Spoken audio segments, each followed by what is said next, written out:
Now to that dramatic rescue at a construction site in Connecticut. The foundation of a home collapsed on top of a worker, trapping him under debris. And what made this rescue so tough, there was a second collapse when first responders first went in, sending even more debris flying. Eyewitness News reporter Torres is live in Bridgeport with more. Joe.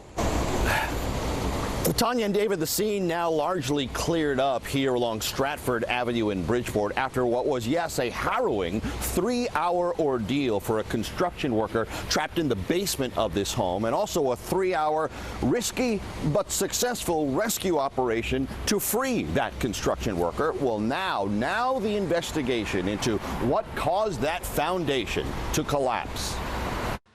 More than 3 hours after a collapsed foundation trapped a construction worker inside a Stratford Avenue home in Bridgeport, and first responders extricated the 35-year-old and rushed him to a city hospital in serious condition. His lower extremities up to his knees were buried in debris from the foundation. That collapsed, and also under the secondary collapse as well. As serious and somber as this whole thing is, it's at this point a very happy ending to what could have been a very terrible tragedy. But some hair-raising moments preceded that happy ending. The collapse happened about 9:10 this morning. Another construction worker called 911, and shortly after first responders entered the basement, a second collapse occurred. And that made a difficult rescue even more challenging, because it now required firefighters to shore up the foundation for their protection and the trapped worker as well. We were essentially building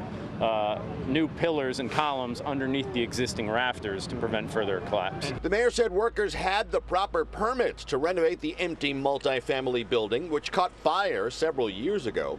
The home does not have a certificate of occupancy, and now with OSHA investigating a pair of collapses in the home's basement, there won't be tenants here anytime soon.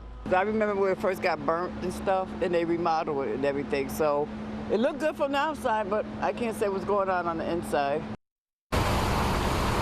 Now, first responders even brought a doctor here to the scene earlier today to monitor the trapped worker's condition, to provide him with some pain medication, but also to let the rescuers know exactly how much time they had to work with. Live in Bridgeport, I'm Joe Torres, Channel 7 Eyewitness News.